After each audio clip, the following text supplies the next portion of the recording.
Hey, hello everybody. A very good evening to each one of you. I hope you guys are doing well. So I welcome you all to the session today. आप लोग जल्दी से मुझे यहाँ पे chat box में बता दो कि आप लोग कैसे हो. ओके तब तक के लिए मैम जो है I will give you a brief introduction of me to the ones who are not aware of me. What is my name, what is my qualification, how much I have experience. So वो मैं सारी चीजें अभी यहाँ पे बता देती हूँ. तब तक के लिए आप जो है बता दो मैम को कि आप लोग कैसे हो. ठीक है. So my name is Smriti Singh. मैंने English and Civics में B.Ed किया हुआ है. I have experience of more than 4 years in teaching. And initially I taught at an offline platform, then I switched to online teaching. So right now I'm working at Unacademy. अभी मैं Unacademy में classes ले रही हूँ जहाँ पे मेरा channel है. चैनल के बारे में बाद में जानेंगे. यहाँ पे पहले मैं बता दूँ कि Unacademy के प्लेटफॉर्म पे आपको क्या क्या चीज़ें मिल रही हैं if you go for subscription. ठीक है. तो Unacademy जो है Unacademy टेक्स लाइव क्लासेस. आपको यहाँ पे Unacademy पे जो है एडुकेटर्स जो हैं जो वेल क्वालिफाइड एडुकेटर्स हैं they are conducting live classes there where you can go, you can attend, you can learn so many things there, right. वो भी लाइव. अब क्लासेस के अलावा क्या क्या चीजें आपको मिल रही हैं वहां पे अभी मैम वन बाय वन सारी चीजें आपको बता देती हैं ताकि आपको ध्यान में रहे. ठीक है. क्लासेस मिल रहे हैं. Then you are gonna perform so many quizzes there जहाँ पे आपको लीडर बोर्ड भी दिखाए जाएंगे.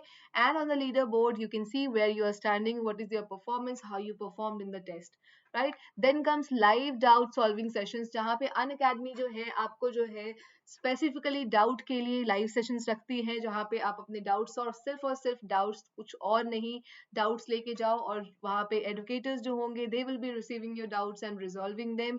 Now comes live interaction. So is the teacher, is the educator only coming and teaching you? No, they are interacting with you as well and you also can interact with them as much you can. आपको जितना interact करना है you are free to do that.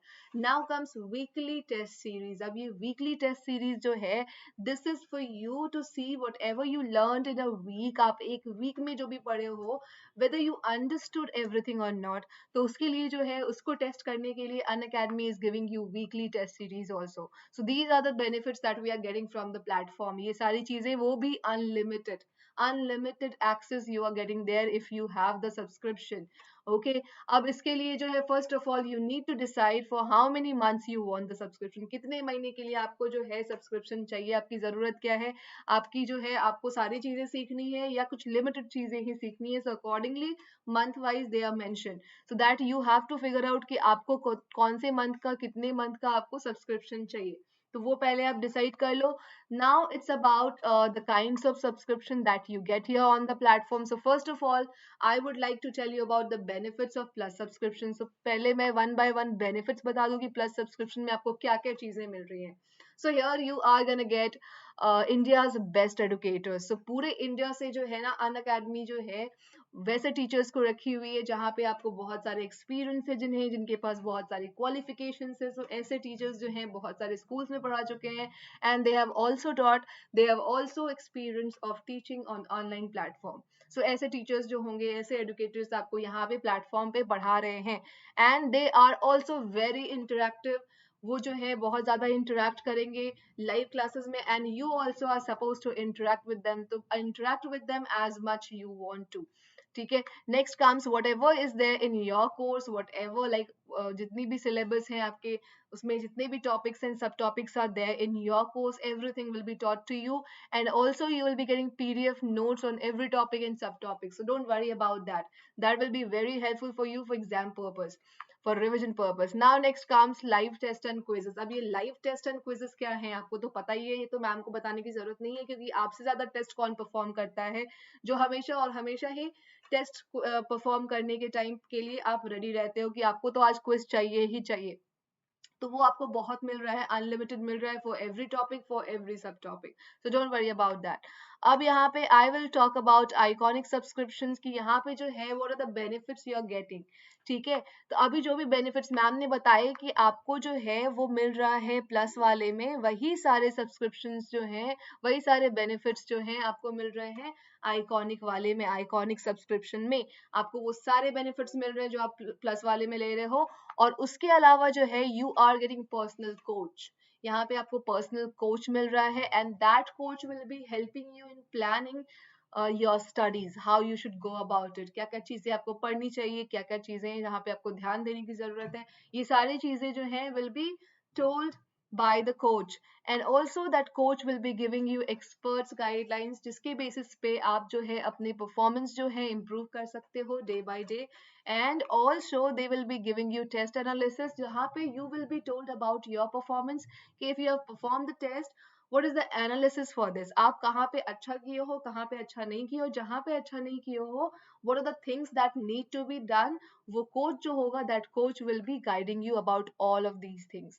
Okay तो ये जो हो गए सारे बेनिफिट्स मैंने आपको बता दिए हैं. Now you have to think about it कि आपके लिए कौन सा, आपको कौन सा वाला चाहिए, ज्यादा वाला चाहिए, कम वाला चाहिए, that you have to decide. ठीक है. Now here for the steps, like what are the steps that you need to follow to have the app in your phone. So for that you need to go to the play store. आप play store में जाओ, there you have to type Unacademy. Unacademy type करते ही Unacademy learning app will come up. There you have to click and then you will be getting this option जो कि आपको यहाँ green colour में दिख रहा है, जहाँ पे आपको क्लिक कर देना है. और जैसे ही आप क्लिक करोगे ना, वो आपके फोन में वो ऐप जो है इंस्टॉल हो गया. ठीक है. अब इंस्टॉल हो गया तो इसके बाद क्या करनी है, इसके बाद you need to go inside the app. There you will be finding manage goals and वहां पे you will be finding all the categories.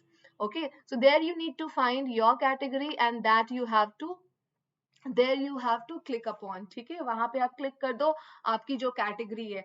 आप जैसे ही क्लिक करोगे ना, then it will be asking you कि what kind of subscription you are looking for. ठीक है. तो मान लो for the time being you want plus subscription, आप प्लस पे क्लिक कर दो. और जैसे you will be clicking there, वहां पे बोलेगा कि आप get the subscription. So there also you have to click. और उसके बाद जो है आपको ये पूछेगा कि फॉर हाउ मेनी मंथ्स, आपको कितने महीने के लिए ये सब्सक्रिप्शन चाहिए. 36 months, 60 months, 84 months, 6 months or 1 month. So that you have to figure out. ठीक है. तो आप उसमें से कोई भी अपनी जरूरत के हिसाब से जो है आप उसको सिलेक्ट कर लो. और अब जो है जब आप पेमेंट कर रहे हो ना, if you apply this code which is my code which is SMRITI10, if you apply this code anywhere whenever you are taking Unacademy subscription, आपको जो है इंस्टेंट ना 10% का ऑफ वहीं पे मिल जाता है अगर आप मेरा कोड अप्लाई करते हो which is SMRITI10. Okay so ये थे आपको Unacademy के बारे में. Now I will tell you about my channel which is on YouTube, जिसका नाम है English junior pro, which is for the category 6 to 8, जो कि 6 to 8 कैटेगरी के लिए है. Where I will be teaching you English grammar part, literature part, as well as vocabulary also. I'll be working on your vocabulary part also. So don't worry about anything related to English for 6 to 8 categories. So what you have to do, the ones who are watching me right now, you just go straight away, tell everyone, share with everyone. बोलो कि यहाँ पे स्मृति ma'am का channel आया है and Smriti ma'am has already started teaching English, जहाँ पे ma'am सारे टॉपिक्स कवर करने वाली हैं. तो आप जल्दी से जाके सबको बुलाओ, make them subscribe, make them like my channel, make them like my videos, and make them share with everyone. Okay, this is your responsibility. Now we will move ahead with the activities that I'm gonna tell you about. Okay, so here just have a look here on the screen. आप screen पे देखो क्या क्या चीजें आपको दिख रही है.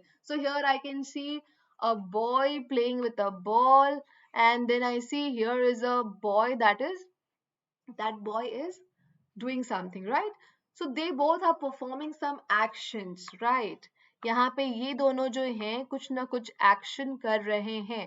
So here if I write actions and if I ask you to describe their action in single word, how you're going to describe? अगर आपको इनके actions जो हैं single word में describe करने हैं, जो word जो होगा वो single word जो होगा, that word itself will be telling me about the action.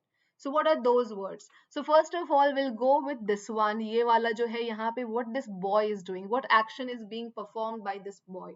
So if I have a look, I can, I can say that boy is playing, right? So that action word is play. ठीक है. वो जो boy है वो action जो कर रहा है उसको बताने के लिए I use this word play.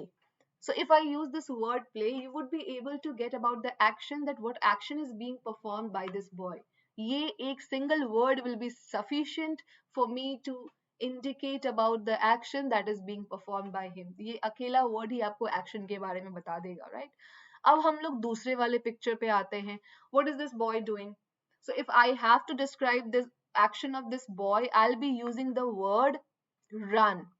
So when I use this word run, you would be able to get to know about the action. A single word is sufficient to tell you about the action that is being performed by the boy there, right? तो यहाँ पे ma'am ने क्या किया, ma'am ने एक word use किया and you are able to understand about the action. ठीक है, अब ऐसे जो होते हैं ये सारे वर्ड्स हैं, ये तो हमें पता है, दे बोथ आर वर्ड्स, है कि नहीं है, and since they tell us about action, तो we can say they are action words, right? क्योंकि ये तो वर्ड्स हैं, वर्ड्स तो हैं ही, that we are sure about. अब ये एक्शन बता रहे हैं, so that is why we can say कि दे आर एक्शन वर्ड्स. अब ऐसे ही वर्ड्स को जो है हम लोग एक्शन वर्ड्स बोलते हैं, जिससे कि हमें एक्शन के बारे में पता चलता है किसी के. ठीक है, तो चलो ठीक है, ये एक्शन वर्ड्स हो गए. एंड ग्रामेटिकली अगर ग्रामर में देखा जाए तो ग्रामेटिकली आपको जो है ये इसके लिए कौन सा वर्ड यूज करते हैं ग्रामर में, एक्शन वर्ड्स के लिए ग्रामर में कौन सा वर्ड यूज करते हैं, तो एक्शन वर्ड्स के लिए हम लोग ग्रामर में वर्ब यूज करते हैं, right? Action words are called verbs, है कि नहीं है? आपने बचपन में भी पढ़ा है, ग्रेड 1 to 5 में वर्ब्स पढ़ाए गए हैं एक्शन वर्ड्स के बारे में. तो एक्शन वर्ड्स को हम लोग वर्ब्स भी बोलते हैं ग्रामर में. ओके, ग्रामेटिकल टर्म वर्ब्स हो गया. चलो ठीक है, ये पता चल गया कि action words are called verbs. Now what is this written here on the screen? अभी स्क्रीन पे क्या लिखा हुआ है? Just have a look here. आपको यहाँ पे देखना है अभी, ठीक है? ओके, तो यहाँ पे लिखा है I will be reading it out for you. आपको सुनना है और फिर मैं जो बोलूंगी that you have to answer. She plays with me. This is a sentence, right? अब in this sentence, if I ask you to tell me what is the action word, or you can say what is a verb there in the sentence, so what will be your answer? So first you have to find out what is this action word. अब action करने वाला word क्या है इसमें जो हमें बता रहा है कि कौन सा action यहाँ पे perform हो रहा है, right? So I said she plays with me. There is a girl who is performing some actions. She means what? She means we are talking about a girl, right? अब ये girl जो है कुछ ना कुछ तो action कर रही होगी, right? Nouns और pronouns जो होते हैं वो कुछ ना कुछ actions करते हैं. अब ये girl जो है, the action that is being performed by this girl is plays, right? So this is action. This tells us about action. So we can say plays is a verb, right? Plays हो गया एक verb क्योंकि ये action के बारे में बता रहा है. So this is clear to us. This was just an example for you कि एक सेंटेंस में आप कैसे एक्शन जो है एक्शन वर्ड को फाइंड आउट करोगे, वर्ब को फाइंड आउट करोगे. ठीक है, चलो ठीक है.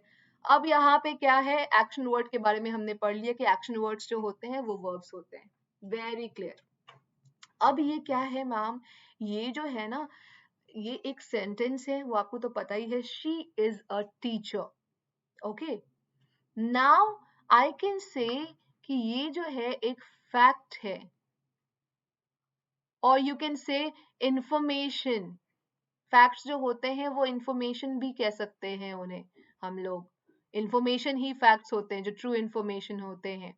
ठीक है, तो ये एक फैक्ट हो गया किसके बारे में, this is a fact, she is a teacher. ये एक फैक्ट है, ये एक इंफॉर्मेशन है एक लड़की के बारे में. सो फॉर एग्जाम्पल वो लड़की जो है वो मैं हूँ, ठीक है. So this is a fact about me that I am a teacher.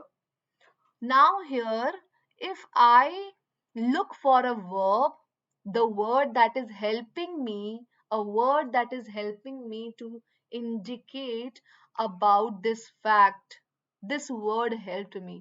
अगर मैं बोलूँ कि she a teacher, she a teacher, So does it sound correct to you? क्या ये आपको सही साउंड कर रहा है? Yes or no? जल्दी से मुझे अभी चैट बॉक्स में बता दो कि ये जो है she a teacher, whether it is correct, whether it sounds correct to you or incorrect. That you have to tell me right away in the chat box. जल्दी से मुझे बता दो कि ये जो है मैम ने लिखा है she a teacher, क्या ये आपको करेक्ट साउंड कर रहा है या इनकरेक्ट साउंड कर रहा है? That you have to share with me here in the chat box.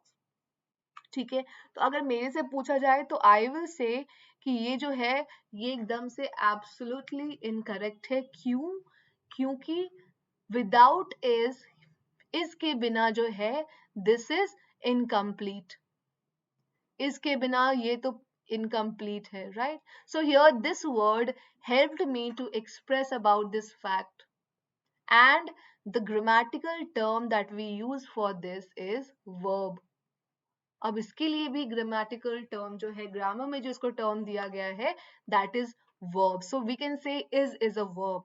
अब ऐसे words like is help us to express about facts, about people, about places, about things, about animals. अगर हमें people के बारे में facts बताना है, if we have to tell facts about places, if we have to tell facts about animals or things, then we take help of this kind of verb. अब this kind of verb में जैसे एक is हो गया, अब इसके अलावा और क्या क्या है, इसके अलावा एक हो गया are. So is we use with singular subject, ये हम लोग singular subject के साथ use करते हैं, and are we use with plural, right? When we are talking about present, अगर present fact के बारे में बता रहे हैं तो is are use करते हैं. What if we are talking about past fact? Then we use was and were, right? ये use करते हैं past facts बताने के लिए. Was we use for singular and were we use for plural, right? So ये हो गए, these are the words that help us to tell facts about people, places, animals and things. ये जो हो गया ये हमें, and there is one more, that is am. Okay, this is also there, which we always use with I, जो हमेशा हम लोग I के साथ use कर सकते हैं. So if there is a fact about the speaker, अगर स्पीकर को अपने बारे में फैक्ट्स बताने हैं, so for example I am the speaker right now, so if I have to tell facts about myself, I will be using I am, I के साथ मैं एम यूज करूंगी, ठीक है? सो ये सारे जो हैं is, are, am, was, were, they are also called verbs that help us to tell about facts, right? तो इन्हें भी हम लोग verbs बोलते हैं, that help us to tell about state of being. अब state of being बता रहे हो, state of being मतलब being a person what you are, ये बताने के लिए state of being, और इसको मैंने आपको थोड़ा सा simplify करके facts का नाम दे दिया है कि being a person what are the facts about you, ठीक है? तो ये state of being बताने के लिए, facts बताने के लिए जो verbs हम लोग use कर रहे हैं, जो words हम लोग use कर रहे हैं, they are also termed as verbs. उनको भी हम लोग verbs बोलते हैं. This is clear. तो यहाँ तक हमने दो बातें सीखी. Action words are called verbs, and the words that help us to express about the facts, they are also called verbs, right? अब यहाँ पे there is a sentence we can see. यहाँ पे हमें एक sentence दिख रहा है, that is I have a car. Okay, अब ये sentence है. अब यहाँ पे आपको अगर मैं बोलूं which word is helping you to tell about the ownership, यहाँ पे ownership बताने के लिए जो word आपने use किया है, what is that word without which it was not possible to express about the ownership? इस sentence में ऐसा कौन सा word है जिसके बिना आप ownership नहीं बता सकते थे? Okay, अगर वो वर्ड आप हटा दोगे तो आपको ओनरशिप के बारे में पता नहीं चलेगा कि who owns that car. Okay, so here that word is, आपको जो word लगता है आप मुझे यहाँ पे chat box में बताओगे, and here if you ask me, that word is have. Without it, it's not possible for us to express about the ownership or possession. What are the things that we possess? What are the things that you possess? ठीक है? तो जब कोई चीज possess करता है, own करता है, तो उसको express करने के लिए जो हम लोग ऐसे words use करते हैं, that is also a verb. Okay? Ownership वाले verbs. थोड़ा सा अच्छा sound करा देती हूँ ताकि आपको याद रहे. Ownership वाले verbs है ये. Okay? So these kind of words are like has, have. Okay? So here has we are using for singular subjects, has हम लोग singular subjects के साथ use करते हैं, and have we are using with I and plural subjects. Okay, यहाँ पे ये plural subjects के साथ use होता है have, and I के साथ भी हम लोग have use करते हैं, and they are used for present. If presently you own something, then we take the help of these verbs if we have to tell about the ownership, who owns what.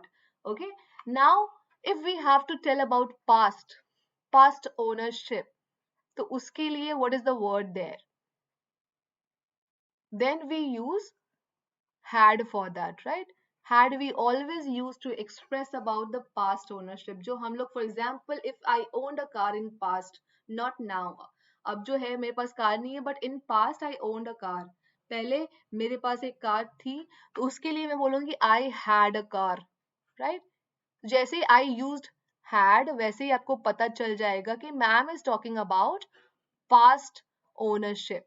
Okay, so I hope this is clear to you. So they are also called like has, have, and had. They are also called verbs. They are also grammatically termed as verbs. Okay, so I hope till here it's very clear to you. So three things we learned about verbs के बारे में हमने तीन बातें पढ़ी है. So first was action words, the words that itself tell us about the action. Those words are called verbs. Then second, we learned about the words that help us to tell about state of being or facts about someone, some place, something. किसी चीज के बारे में, आदमी के बारे में, places के बारे में facts है, तो उसके लिए भी हम लोग जो verbs use करते हैं like is, am, are, right? They are also called verbs. And then we learnt about कि ownership वाले verbs जो होते हैं that help us to express, indicate about the ownership, those words are also called verbs grammatically. Grammar में उन्हें हम verbs बोलते हैं. So I hope till here it has been clear to you. अगर कोई doubts है तो आप मेरे से chat box में पूछ लो. You can put your doubts in the chat box. Now here, this is the proper definition. Okay ये जो है ये डेफिनेशन हो गया, जो कि मैम जो है हमेशा जो है बाद में देती है, एक्टिविटीज परफॉर्म कराने के बाद डेफिनेशन बताती है. ठीक है, so here I am gonna read it out to you. Verbs are words that tell us about the action. This was the first thing that we learned. सबसे पहले हमने पढ़ा कि action words जो होते हैं they are verbs. Then we learned state of being words, which I simplified and I gave it a word that was fact. Okay, so ऐसे words जैसे is, am, are, ऐसे words facts बताने वाले words भी they are also called verbs. And then possession बताने वाले, the meaning of this word, many of you would be aware of this word कि इसका meaning क्या है possession का. Possession मतलब when you possess something, when you own something, right?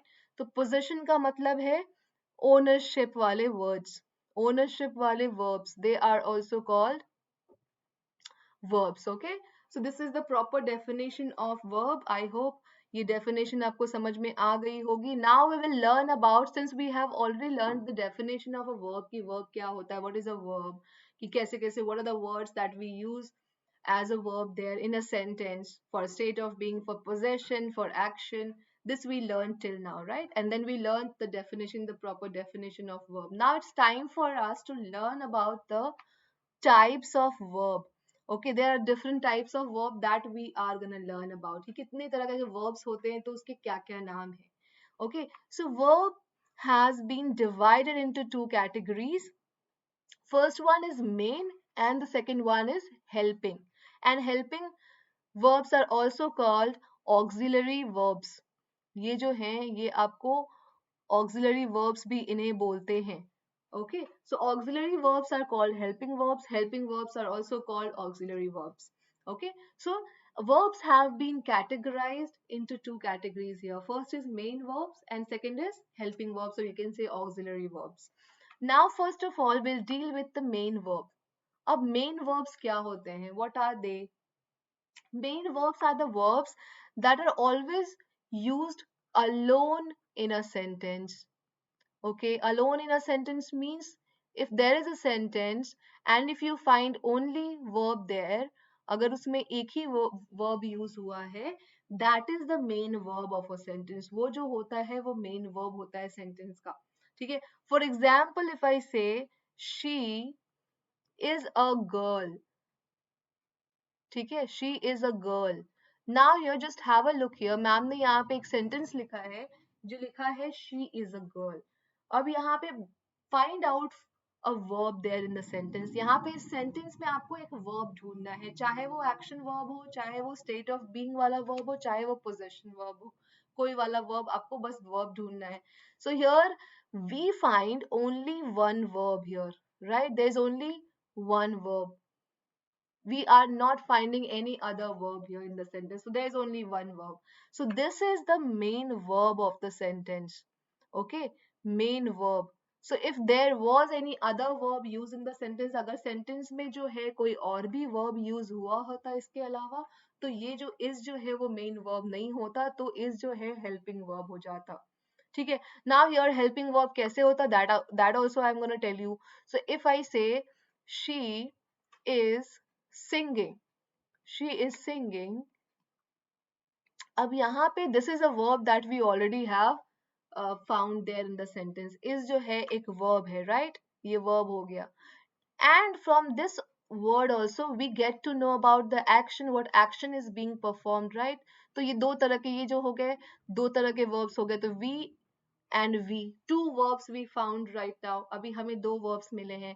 तो now here is not a main verb in this sentence, क्योंकि इस sentence में is not the only verb. यहाँ पे जो है is एक अकेला verb नहीं है, उसके साथ जो है एक और verb हुआ है जो action बता रहा है. अब ऐसे टाइम पे is will become a helping verb. Okay, this is a helping verb here. अब ऐसे verb को हम लोग helping verb बोलते हैं which has been used with another verb. जहां अगर एक sentence में एक verb use हुआ है दूसरे verb को help करने के लिए, so basically is helping this verb here. अगर यहाँ पे मैं बोल दूं कि she singing, तो क्या ये सही sound करेगा? No. Now here this word will be needing is to help this, right? So is being used for the purpose to help the other verb there. So that is why is a helping verb there. वहां पे is जो है वो helping verb हो गया. ठीक है.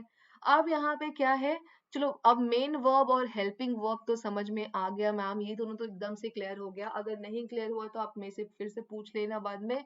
और यहाँ पे चलो ठीक है, अब वी विल मूव अहेड. अब further division of them. Main verbs have been divided into transitive verb and intransitive verb. Main verb को क्या हो गया, फिर से transitive verb में और intransitive verb में divide कर दिया गया. Okay, so there are two categories of main verbs. Verbs के दो category हुए थे, that was main and helping. Now main verbs have been divided into two categories, transitive and intransitive. And here also, if we have a look, helping verbs also have been divided into two categories, primary and models. Okay, यहाँ पे helping verb भी जो है primary और models में divide हो गया. ठीक है. अब transitive and intransitive तो हम लोग we will get to know in more details. Transitive और intransitive को हम लोग ज़्यादा details में पढ़ेंगे, इसीलिए उसको अभी हम लोग नहीं देख रहे हैं. First we will be dealing with primary and models. What are they? अगर हेल्पिंग वर्ब्स हैं तो प्राइमरी क्या होते हैं और मॉडल्स क्या होते हैं. ठीक है. अब यहाँ पे primary will cover the verbs, the helping verbs. Primary ऐसे हेल्पिंग वर्ब्स है that can be used as a main verb, जो आपको एज अ मेन वर्ब भी यूज हो रहा है and as a helping verb भी यूज हो रहा है. ठीक है. ऐसे वर्ब्स जो एज अ मेन वर्ब भी यूज हो और एज अ हेल्पिंग वर्ब भी यूज हो, ऐसे वर्ब्स को हम लोग, ऐसे हेल्पिंग वर्ब्स को हम लोग प्राइमरी ऑक्सिलरी वर्ब्स बोलते हैं. Okay. Now there are helping verbs that are only helping verbs, that are only for the purpose of helping the other verb.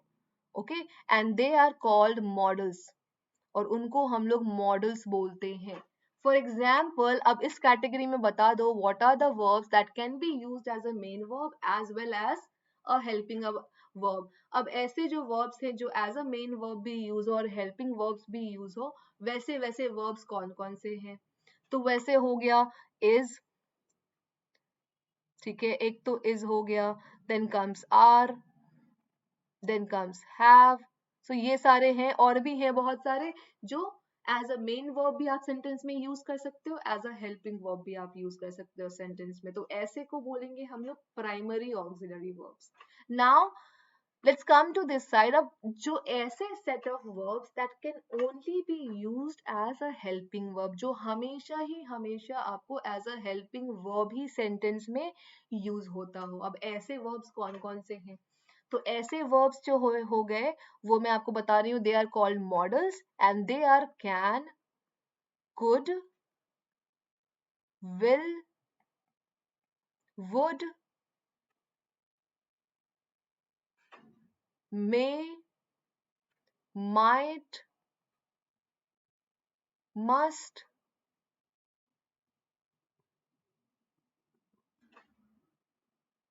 ought to, ये सारे जो हैं मॉडल्स हैं. और भी मैं मिस कर रही हूँ like shall, should. So they are all models that can't be used alone. ये जो है models जो होते हैं वो कभी भी alone अकेले sentence में use नहीं होते हैं. They are always used as a helping verb in a sentence. Okay? But primary auxiliary verbs, primary helping verbs are used as a main verb as well as a helping verb. This you have to remember. So we are done with this part. Helping verbs wala humne brief mein we dealt with. So today we are mainly gonna deal with transitive verbs and intransitive verbs. Primary models में कोई भी confusion हो आप मेरे से पूछ सकते हो कभी भी. अभी फिलहाल मैम आपको डिटेल में ट्रांजिटिव एंड इनट्रांजिटिव बताएगी. ठीक है. तो first of all she reads a book. Okay. अब यहाँ पे सबसे पहले tell me about a subject. What is the subject in the sentence? Okay, then you have to tell me what is the object in the sentence. Okay, and you will also tell me what is the verb there in the sentence. Three things you have to tell. So first you have to tell me the subject, second you have to tell me the verb, and third you have to tell me the object of the sentence. So ma'am ने पहले ही आपको बताया था कि subjects जो होते हैं, subjects is a doer of the action, who does the action in a sentence, right? Doer of the action. ये तो आपको पता ही कि subject जो होते हैं वो action करने वाले होते हैं. So here in this sentence, who is doing the action?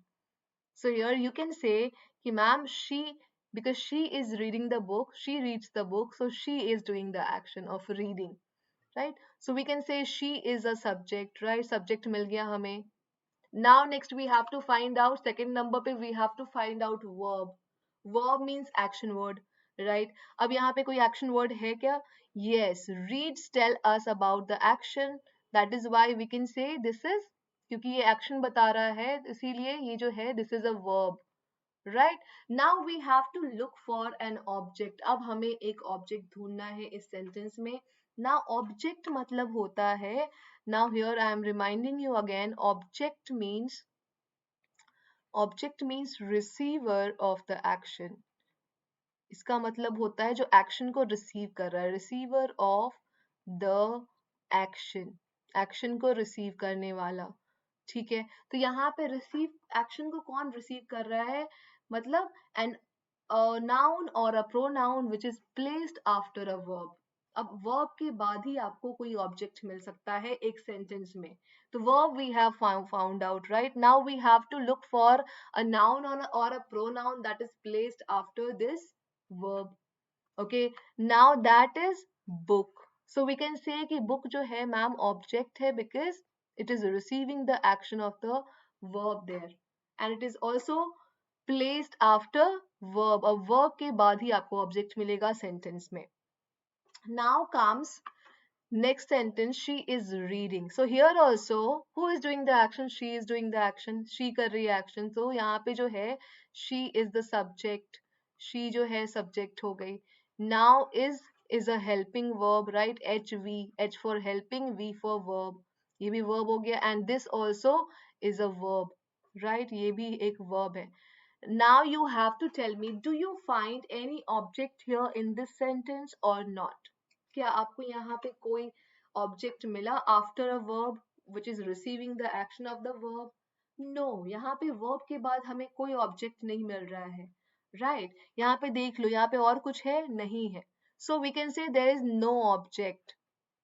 इस सेंटेंस में कोई ऑब्जेक्ट ही नहीं है. So these are two kinds of verbs. One is transitive verb, another is intransitive verb. अब एक तो object वाला है and the other one is with no object. अब कौन सा object वाला transitive है या no object वाला transitive है अभी मैम बताएंगी. ठीक है, अब यहाँ पे क्या है, let's read the definition. A verb which is used with an object. अब जो object के साथ use हुआ था, a verb that is used with an object, मतलब ये वाला we are talking about. ठीक है, तो a verb that is used with an object is called a transitive verb. मतलब object के साथ वाला जो होता है verb, that is what we call transitive.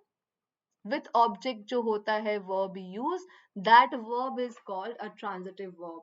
So object can be one or more than one in a sentence. एक sentence में आपको एक object भी मिल सकता है, एक से ज़्यादा object भी मिल सकते हैं, but object होने चाहिए उस verb के साथ, तभी वो verb जो है transitive verb होगा. If there is no object in a sentence, then it will not be a transitive verb. Transitive verb वही होगा जिसके पास ऑब्जेक्ट है, जिस सेंटेंस में उसके बाद ऑब्जेक्ट है. ठीक है, सो for example my father is writing an article. Okay, तो यहाँ पे देख लो वर्ब्स जो हैं, this is one verb that is a helping verb, ये हेल्पिंग वर्ब यूज हुआ है, and this is the verb, another verb, action word that is telling us about the action. Now, do we find any object here? So object basically answers your question. If you are doing some action, that action is done. So for example, if I say I play, okay, so here I did action I play, right? यहाँ पे मैंने बोला I play, तो यहाँ पे जो action हो रहा है वो play वाला हो रहा है. Now if I ask you what, you play what, आप क्या खेलते हो? Now question arises what. अब इस what का आंसर देने के लिए if I write football, तो ये जो हो जाएगा, this will be object. So basically objects answer the question what or whom. तो इस क्वेश्चन का आंसर देने के लिए अगर एक ऑब्जेक्ट यूज हुआ है सेंटेंस में, that will be what? That will be an object. Okay, तो यहाँ पे जो है what जो होता है basically, so one is direct object, one is indirect object. So what का जो आंसर कर रहा है ये हो जाएगा direct, और जो whom का आंसर कर रहा है that will be indirect object. तो अगर ऑब्जेक्ट है, what basically I'm trying to tell you कि एक सेंटेंस में अगर वर्ब के बाद ये ऑब्जेक्ट यूज हुआ है, तो अब ये वाला देखो, my father is writing. तो अगर मैम सिर्फ इतना बोलती my father is writing, तो आप मेरे से सवाल पूछते कि ma'am your father is writing what? तो यहाँ पे what का आंसर देने के लिए I used the object article, that my father is writing an article. So since it is answering the question what, so this is a direct object. तो ये direct object हो गया. ठीक है, तो एक सेंटेंस में आपको एक ऑब्जेक्ट भी मिल सकता है और एक से ज्यादा ऑब्जेक्ट भी मिल सकते हैं, लेकिन अगर एक भी ऑब्जेक्ट वर्ब के बाद यूज हुआ है तो this verb will become a transitive verb, क्योंकि इसके बाद आपको एक ऑब्जेक्ट मिल रहा है. ओके, तो ये समझ में आ गया कि ट्रांजिटिव वर्ब्स क्या होते हैं. Now the question is, do you find any object here in the sentence? यहाँ पे आपको कोई ऑब्जेक्ट मिल रहा है क्या? तो हियर यहाँ पे क्या दिया हुआ है, शी इज क्राइंग. ओके, तो यहाँ शी इज द सब्जेक्ट, ये तो आपका सब्जेक्ट हो गया because she is doing the action, तो जो एक्शन करता है वो सब्जेक्ट होता है. Here we find helping verb, this is a helping verb which is helping this verb crying, that tell us about the action, तो ये भी एक verb हो गया. अब क्या आपको यहाँ पे do you find any object here in this sentence? क्या आपको इसके बाद कोई भी ऑब्जेक्ट नजर आ रहा है क्या? Question mark. अगर आ रहा है तो हाँ बोलोगे, अगर नहीं आ रहा है तो नो बोलोगे. ठीक है, तो यहाँ पे if I have a look, इस verb के बाद हमें there is no object. We don't find any object here in the sentence. So इस टाइप के मेन वर्ब जो होते हैं वो क्या होते हैं? So we can say this is intransitive. Okay ये जो हो गया ये इंट्रांजिटिव वर्ब हो गया, जहां पे आपको वर्ब के बाद कोई भी ऑब्जेक्ट यूज नहीं हुआ है. So this is an intransitive verb. Okay जहां पे आपको वर्ब के बाद कोई भी ऑब्जेक्ट नहीं मिले, that is what we call intransitive verb. Now next one is I waited for long. So here I am doing the action, so I is the subject. ये आपका subject हो गया क्योंकि I ही action कर रहा है, and verb is waited because it tells us about action. तो ये action बता रहा है तो ये तो verb है clearly, right? I waited for long. Now do you find any object? Do you find the answer to the question what or whom? तो अगर मैंने बोला कि I waited, तो आई वेटेड, अगर मैंने इस आंसर में अगर मैंने बताया होता आई वेटेड फॉर हर, तो मान लो यहाँ पे कि अगर मैंने बोला आई waited for her, I waited for whom, अगर इसका आंसर मैंने इस सेंटेंस में दिया होता तो there would have been an object in the sentence. ठीक है, since I have not given answer to the question what और whom, there is no object in this sentence. ठीक है, तो यहाँ पे आई वेटेड फॉर हर, अगर मैंने इस क्वेश्चन का आंसर दिया होता whom, ये आंसर करता है whom, you waited for whom, किसके लिए आंसर किया, अगर यहाँ पे हर होता तो दिस विल बी, ये ऑब्जेक्ट हो जाता, right. But since there is no object here, we find no object, यहाँ पे कोई ऑब्जेक्ट ही नहीं है, we are not finding any object, so we can say कि दिस वर्ब इज इंट्रांजिटिव. ये जो हो गया इंट्रांजिटिव वर्ब हो गया. ओके चलो, I hope it's clear to you कि ट्रांजिटिव वर्ब्स क्या होते हैं, इंट्रांजिटिव वर्ब्स क्या होते हैं. Transitive verbs are the verbs that have objects, but intransitive verbs are the verbs that do not have any objects, that do not answer the question what or whom. ठीक है, चलो ठीक है. Now अभी क्या है, what is this? This is a proper definition of intransitive verb. So a verb that does not take any object is called an intransitive verb. अब ऐसा verb जो जिसके पास कोई ऑब्जेक्ट, नो ऑब्जेक्ट होता है, इसके आगे कोई ऑब्जेक्ट नहीं आपको मिलता, ठीक है, is called an intransitive verb. So examples, first example for you is she went inside. Okay, तो इस टाइप के जो होते हैं verbs, उसके सामने हमेशा होता है where, ये हमेशा where क्वेश्चन को आंसर करते हैं, ये हमेशा how long क्वेश्चन को आंसर करते हैं, ये हमेशा हाउ को आंसर करते हैं, how did you do this action. तो ये सारे आंसर्स को, और भी हैं, ये सारे आंसर्स को यहाँ पे दे रहा है, तो यहाँ पे जो है वेयर क्वेश्चन को आंसर कर रहा है, ये व्हाट और हुम को आंसर नहीं कर रहा है. अगर व्हाट और हुम को आंसर कर रहा होता तो जो हो ये नहीं कर रहा है, राइट. यहाँ पे ये basically where, she went where inside. So this is not an object, ये जो है ये ऑब्जेक्ट नहीं है, not an object. So objects जो होते हैं मेनली नाउन और प्रोनाउन हो सकते हैं. ठीक है, नाउन और प्रोनाउन ही एज एन ऑब्जेक्ट यूज होते हैं वर्ब के बाद, बट इनसाइड जो है ये ना तो नाउन है ना प्रोनाउन है. ठीक है, और ये वेयर क्वेश्चन को आंसर कर रहा है, इसलिए देयर इज नो ऑब्जेक्ट. यहाँ पे जो है नो ऑब्जेक्ट वी कैन से, यहाँ पे कोई भी ऑब्जेक्ट यूज नहीं हुआ है आफ्टर दिस वर्ब, राइट. क्योंकि इस वर्ब के बाद जो है नो ऑब्जेक्ट है, कोई ऑब्जेक्ट नहीं है, सो वी कैन से कि दिस इज इंट्रांजिटिव वर्ब. ये जो हो गया ये इंट्रांजिटिव वर्ब हो गया, right. So I hope this is understood to you. आपको समझ में आ गई ये बातें, अगर नहीं आती है आपको बातें तो आप, मैं एक डाउट सेशंस रखूंगी, आप उसमें आके मेरे से सारे डाउट्स क्लियर कर लेना. ठीक है, चलो ठीक है. Now we will learn about subject verb agreement. अब एक सेंटेंस में आपको एक सब्जेक्ट मिलता है, you find a verb also, there is a noun who is performing some action. Subject जो होते हैं वो जो होते हैं वो नाउन होते हैं या तो प्रोनाउन होते हैं जो एक्शन कर रहे होते हैं, राइट. वही होता है सब्जेक्ट. वर्ब क्या होते हैं, एक्शन बता रहे होते हैं. तो अब कोई नाउन या प्रोनाउन है, that noun or pronoun must be doing some action, right. वो कुछ ना कुछ एक्शन करेंगे सेंटेंस में, और वो जो एक्शन एक्सप्रेस करने के लिए the words that we are using, they are called verb. तो एक सेंटेंस में अब क्या हुआ कि सब्जेक्ट और वर्ब के बीच में अग्रीमेंट साइन हुई कि तुम अगर सिंगुलर रहोगे तो मैं क्या रहूंगा, तुम अगर प्लूरल रहोगे तो मैं क्या रहूंगा। सो एक अग्रीमेंट साइन हुई सब्जेक्ट और वर्ब के बीच में कि आप जब प्लूरल रहोगे तो मेरा क्या रोल रहेगा, मैं कौन सा वाला वर्ब रहूंगा। ठीक है, तो फर्स्ट रूल, ये फर्स्ट हो गया, दिस इज रूल 1। ठीक है, ये फर्स्ट रूल हो गया जहां पे आपको क्या आपको फॉलो करना है कि a verb must agree in number and person with its subjects.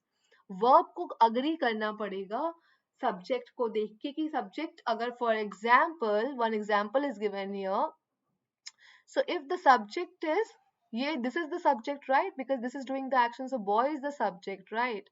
अब ये subject जो है is singular, यहाँ we are talking about a boy, एक boy की बात हो रही है। तो ऐसे में verb क्या होगा, ऐसे में verb जो है, जो भी verb है उसके साथ s लग जाएगा। ठीक है, तो अगर जो सिंगुलर, अगर सब्जेक्ट जो है वो सिंगुलर है, if subject is singular, subject जो है वो अगर सिंगुलर है तो उसके साथ जो है आपको जो भी एक्शन वर्ड है, एक्शन वर्ड जो भी यूज हुआ है उसके साथ आप एस लगा देते हो, उसमें S you need to add. So for example if I am talking about a boy, तो अगर यहाँ पे ही होता, अगर मान लो ये तो नाउन है, ये नाउन हम बात कर रहे हैं, बॉय इज अ नाउन, अगर यहाँ पे हम लोग प्रोनाउन भी यूज करते, अगर ही यूज करते तो हम लोग प्लेज बोलते, ही प्लेज। यहाँ पे प्ले में मैम ने एस लगा दिया, right. So this is one of the agreement. Okay, ये एक अग्रीमेंट साइन हुआ सब्जेक्ट के और वर्ब के बीच में कि अगर सब्जेक्ट जो है सिंगुलर है तो वर्ब पे जो एक्शन वर्ड यूज हुआ है उसमें सिंपल प्रेजेंट टेंस में वहां पे एक्शन वर्ड में जो है वहां पे एस ऐड कर देना है if we are talking about one subject. ठीक है, और अगर प्लूरल है, फॉर एग्जाम्पल इफ आई से राहुल एंड राहुल एंड सीमा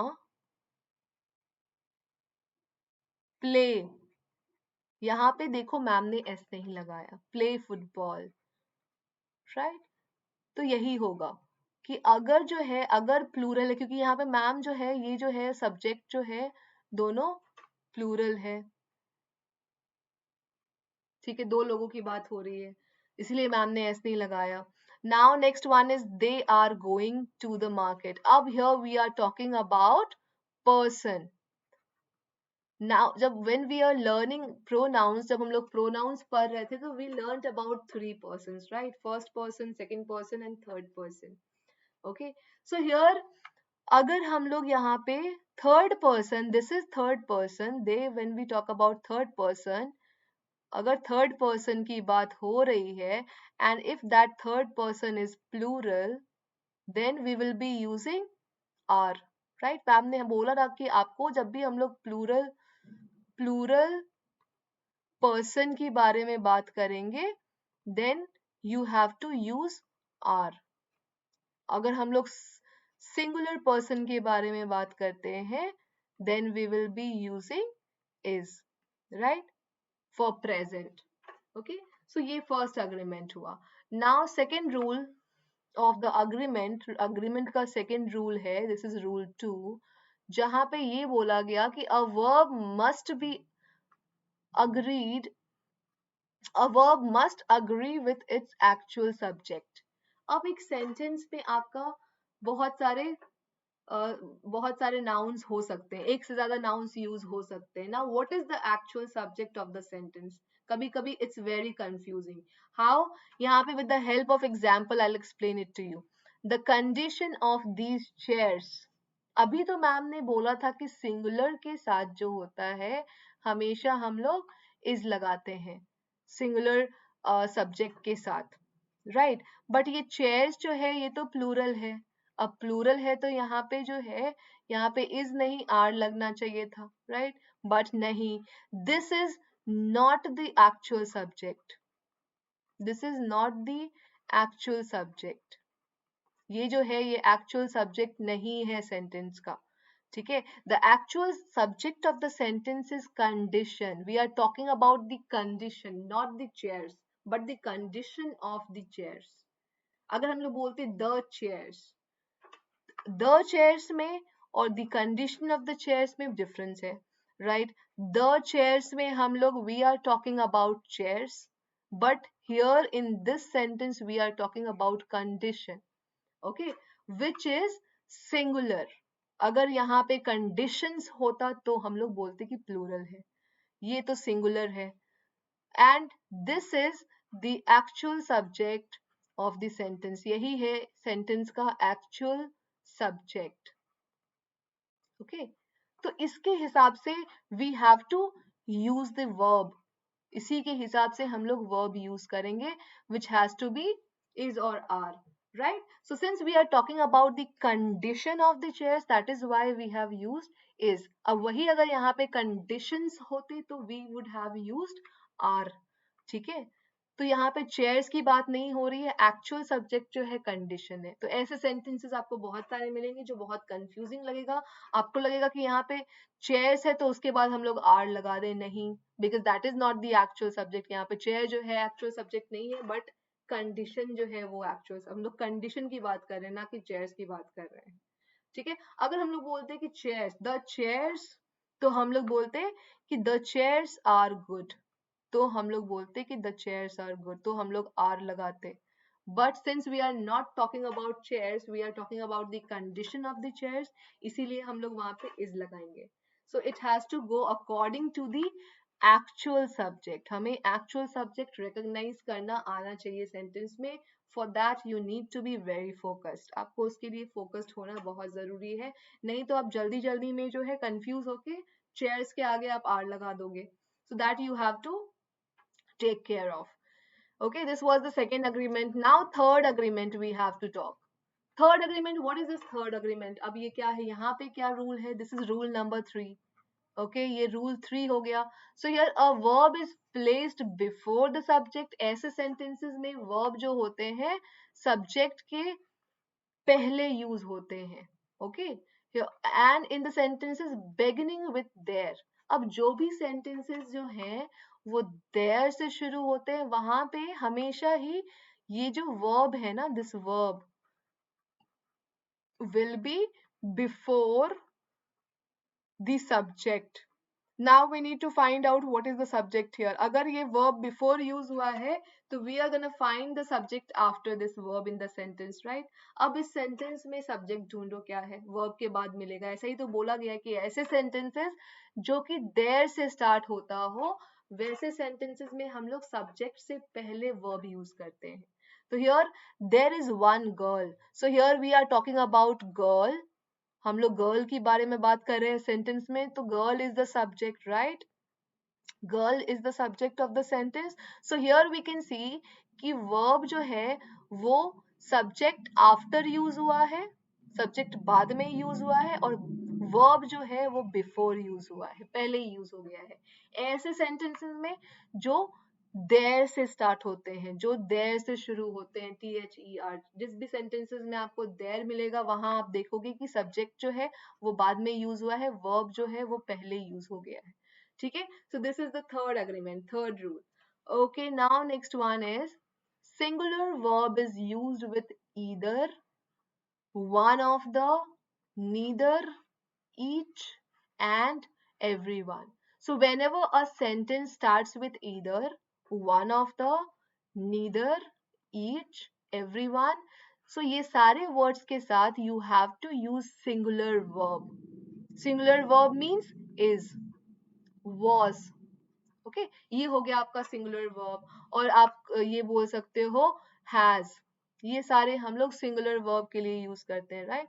तो ऐसे वर्ड्स जब भी आप यूज कर रहे हो, शुरू में स्टार्ट कर रहे हो सेंटेंसेस को, तो वहां पे आपको उसके साथ जो है इज लग जाएगा। तो one of the examples is here, that is either of my sister's.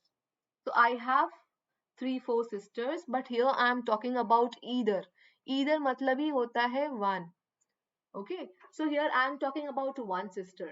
Either of my sisters, मेरी सारे sisters में से कोई एक sister is ready to join you. Since I am talking about one, that is why the verb that I have placed here, that is a singular verb. Okay, because either means one. Okay, now तो इसीलिए मैंने यहाँ पे singular verb use किया, क्योंकि यहाँ पे जो है ये हम लोग एक के बारे में बात कर रहे हैं, राइट? सो वैसे ही one of the sisters is very caring. So one of the भी अगर स्टार्ट कर रहे हो आप सेंटेंस में, तो उसके साथ जो है आप सिंगुलर वर्ब ही लगाओगे. One of the sisters is. तो यहाँ पे आप देखोगे सिस्टर्स है विच इज प्लूरल, राइट? ये जो है ये प्लूरल है. But we have to use the verb according to this word. Okay, so either उस सारी sisters में से कोई एक sister जिसके बारे में बात कर रहे हैं, that is why we have used this singular verb here. Okay, so this is the subject which is singular. ठीक है, this is the actual subject. I'm talking about either, किसी एक sister के बारे में I'm talking. So either is the subject of the sentence. Okay, now neither. अब उसमें से कोई नहीं. नीदर के साथ भी बोलेंगे neither of them is good. उसमें से कोई एक भी, नीदर, वहां पे भी हम लोग एक के बारे में बात, कोई एक भी अच्छी नहीं है, तो यहाँ पे भी हम लोग नीदर के साथ जो है we will be using is only. Neither of them is good, neither of them is caring. Okay, now each मतलब ईच ऑफ देम मतलब हर एक के बारे में. Each of them is good. Each of them मतलब सबके बारे में बात नहीं कर रहे हैं. Individually each of them we are talking. All together we are talking about everyone, but एक individually we are talking, right? So that is why each के साथ हमेशा इज लगाते हैं. एवरीवन मतलब we are talking about everyone, but ये जो है हमेशा इसके साथ जो है ये सिंगुलर है, इसीलिए हम लोग इसके साथ सिंगुलर यूज करते हैं. But individually we are talking here also. Everyone मतलब each one of you. यहाँ जितने भी लोग हैं everyone, I am counting everyone. Okay, that is why इसके साथ भी हम लोग is लगाएंगे. Now next agreement is a plural verb is used with two singular subject. Okay, एक plural verb जो होता है वो हमेशा ही क्या होता है? Verb is used with two singular subject. अब अगर हम लोग दो लोगों की बात कर रहे हैं, ठीक है, यहाँ पे for example if it is joined by and, अगर वो दोनों सब्जेक्ट्स जो है एंड को बीच में डाल के हमने दोनों सब्जेक्ट को ज्वाइन कर दिया है, then we will be using plural verb. So here plural verb is this one. This is a plural verb. And you can see कि यहाँ पे ये भी सब्जेक्ट है. Here we are talking about Shruti, subject, and this is subject 1 and this is subject 2. So here we find two subjects in this sentence, right? This is subject 2 and we have joined them by using and. So ऐसे sentences में we always use plural verb. Okay, so that you have to take care. आप जब दो subjects के बारे में बात कर रहे हो and you join both the subjects by adding and there, then you are supposed to use plural verb there with that. Okay, so these were the agreements, subject verb agreements that we have to follow accordingly. According to the subject we are supposed to use a verb in the sentences. Okay, so five agreements, 5 rules के बारे में I told you about. So if you have any confusion, हम लोग एक दिन बैठेंगे and you will tell me about your doubts. Okay, so चलो, today we learned about verbs. आज हमने verbs पढ़े. Verbs में different types of verbs पढ़े. We learned about main verbs. We learned about auxiliary verbs. Auxiliary verbs are also called helping verbs. Then we got to learn about कि main verbs जो होते हैं they have been categorized in two. First is transitive, second is intransitive. Main verbs को दो category में divide किया गया है, transitive, intransitive. अब transitive verbs जो हैं they always have objects in the sentence. ठीक है, अब उस sentence में verb के बाद हमेशा ही अगर आपको objects मिल रहा है, so that verb will be a transitive verb. And if you don't find any object in a sentence after a verb, those verbs are called intransitive verbs. Okay, this we learned. Then we learned about helping verbs also. There are verbs that are used as a main verb and also as helping verbs. ऐसे भी verbs होते हैं जो main verbs की तरह use हो और helping verbs की तरह use हो sentence में. They are called primary auxiliary verbs. उनको हम लोग primary auxiliary verbs बोलते हैं. And there are verbs that cannot be used as main verb. ठीक है, कुछ वर्ब्स ऐसे होते हैं जो हम कभी भी अकेले एक सेंटेंस में यूज उसे नहीं कर सकते, because they always need other verb in a sentence. ठीक है, कि उसके साथ हमेशा ही कोई दूसरा वर्ब आपको यूज करना होता है. And such kind of verbs are called modal verbs. This is what we learned. Then we learned about 5 subject verb agreements. So I hope you have no confusion now. So now here I am going to remind you about having the app in your phone. Unacademy learning app आपको phone में रखना ही है. और उसके लिए क्योंकि ma'am भी जो है, मैम भी बहुत सारे क्विजेस करवाने वाली हैं जो भी अभी मैम पढ़ा रही हैं उससे related. So I hope you're gonna enjoy it. But उसके लिए आपको क्या करना है ना कि you need to have the app, Unacademy app in your phone. So there you need to go to the Play Store in your phone. वहाँ पे आपको Unacademy टाइप करना है. Then you will be getting this Unacademy learning app और वहाँ पे click करोगे तो you will be getting this option install का, जहाँ पे आपको क्लिक कर देना है. Now you need to go inside the app. वहाँ पे आप manage goals में जाओगे. There you will be finding every category mentioned there. वहाँ पे सारे कैटेगरी जो हैं आपको मेंशन है. You need to choose according to your category. Like what is your category, आपको उसके हिसाब से अपना कैटेगरी वहाँ पे चूज कर लेना है. देन आपको you have to select what kind of subscription you want. So मान लो कि प्लस वाला चाहिए, प्लस पे क्लिक कर दो. then you will be getting this option जहाँ पे आपको क्लिक करना है और आपको सब्सक्रिप्शन जो है मिल जाएगा, वहां पे मिलने लगेगा. उसके लिए उससे पहले, मिलने से पहले यू नीड टू टेल कि आपको कितने महीने की सब्सक्रिप्शन चाहिए. 18 की चाहिए, 24 मंथ्स की चाहिए, 36 मंथ्स की चाहिए, कितने महीने की सब्सक्रिप्शन चाहिए. ठीक है, अब आपको पेमेंट करते टाइम, आप जैसे ही वो चूज कर लोगे आपको पेमेंट करना है. उस टाइम पे if you apply this code which is given in red which is SMRITI10, आप अगर ये कोड अप्लाई कर देते हो आपको वहीं के वहीं 10% का डिस्काउंट मिल जाएगा. किसी भी कैटेगरी के लिए ले रहे हो, कितने भी मंथ्स के लिए ले रहे हो, आप 10% का आपको डिस्काउंट मिल जाएगा वहां पे. ठीक है, अब ये हो गया. It's about my channel where like I have started my channel which is named as English Junior Pro, जिसका नाम है English Junior Pro, which is for the category 6 to 8 category को यहाँ पे मैम पढ़ा रही हैं. और वहाँ पे मैम ग्रामर भी पढ़ा रही हैं, लिटरेचर भी पढ़ा रही हैं, vocab भी पढ़ा रही हैं. So everything will be covered there. So I already have started my classes here. मेरे वीडियोस भी हैं, past videos, and I am also taking sessions. अभी मैं ले रही हूँ और अभी मैं फ्यूचर में भी लेती रहूंगी. So please go and tell everyone, the ones who are watching me right now, spread this message to around you, everyone. Tell them, your family members, your friends, your cousins, everyone कि चलो स्मृति ma'am ने classes शुरू किए हैं. Let's go and subscribe the channel.